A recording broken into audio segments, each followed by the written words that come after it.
Delcy Rodriguez has been formally sworn in as Venezuela's interim president. She was sworn in by the head of the National Assembly legislature, who is also her brother. 283 lawmakers were elected, who were elected in May last year, were also sworn in. I come as Vice President of the Constitutional President of the Bolivarian Republic of Venezuela, Nicolas Maduro Moros, to take the oath of office. I come with pain for the suffering that has been caused to the Venezuelan people after an illegitimate military aggression against our homeland. I come with pain for the kidnapping of two heroes who are being held hostage in the United States of America.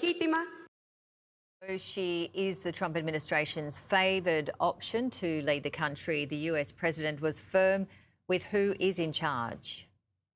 Don't ask me who's in charge, because I'll give you an answer and it'll be very controversial. What does that mean? It means we're in charge. Have you spoken with her? We're in charge. Have you spoken with her? No, I haven't, but other people have. Do you want to? Yeah, at the right time I will. Did the U.S. give Delcy Rodriguez any guarantees in exchange for cooperating with your administration? No, but she's cooperating. Joining us live now is former Navy SEAL and FBI Special Agent Jonathan Gilliam. Jonathan, thank you very much for joining us. As we just heard there, the mixed reactions, Donald Trump saying that he is in charge, and we certainly heard the Secretary of War come out earlier saying the only path to peace is through strength, and Donald Trump has unleashed a new golden age for America. What's the latest from where you are? Well, this is one thing that from listening to that, it's very important when you hear the description of Maduro and his wife, and especially Maduro, what he says when he was in the courtroom, and then listening to what the vice president, who's now being sworn in, and then listening to President Trump.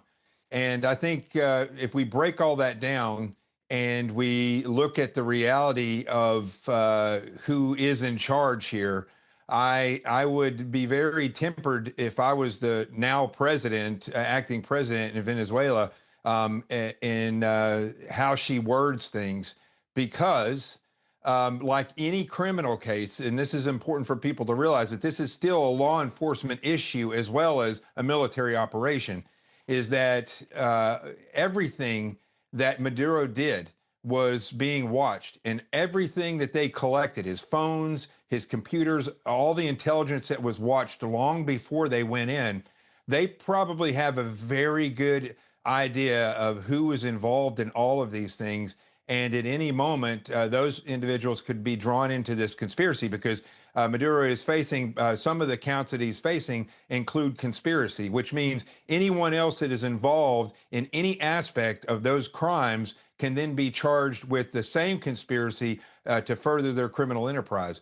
So they could face the same actions. And that is, I think, at this point, not a veiled threat. I think that's a realistic possibility, because of the things, the national security issues, the crimes against the United States that have occurred over the years. We know that it wasn't just Maduro alone. So most likely there are other players that should be watching their backs right now and what they say. Yeah, interesting, because just recently on X, the Department of State in the US, they had posted, "This is our hemisphere and President Trump will not allow our security to be threatened." So from a geopolitical point of view, what do we need to look out for in the Western Hemisphere? What could we fear most, perhaps? Well, it's very interesting here in the United States, because we're so connected to all of these different nations below our border that I would say, by and large, and I've been to many of these, I would say I've been to almost all of them, but with the exception maybe two, over the past 20 years. And over the past 3 years, I've been to quite a few of these, and the destruction is unbelievable. It is so dangerous to a point where you can't even wear a watch when you go outside in many of these places, because you'll get robbed. And if you fight back, or even if you don't fight back, you may get killed. So it's very, very dangerous. Street crime is out of control, but the cartels are everywhere down in Central and South America. So when we look at Venezuela and we look at the size of the operation that Maduro was running, I think the entire hemisphere down there has been engulfed in this one way or another. Whoever the strongest, most powerful and wealthiest cartel leader is down there, they're going to have incredible relationships and leverage in all of the countries. And so that's what we've seen. And in order to secure our nation, we have to get involved in these things.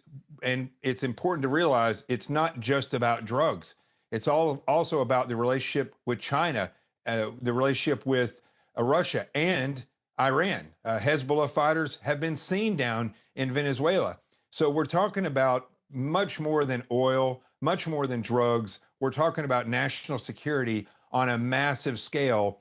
And I think now that President Trump has made this initial push, what we'll start to see is a ripple effect and potentially getting ahead of the terrorism, the national security aspects of China, Russia, and Iran. And just to wrap it up, we've run out of time, but how do you see Venezuela in the next handful of weeks? Well, that's very hard to predict because I don't think anything's going to change as far as the crime goes. That is right now. That is the thing that's going to move the slowest. But what will change rapidly is the footprint that China, Russia, and Iran have in Venezuela. That's going to change tremendously. Also, we're going to start to see, I believe, maneuvering of our government to put in the oil companies that were kicked out of there so they can start generating a profit that the United States can be a part of. We really appreciate your time and expertise always. Thank you so much for joining us.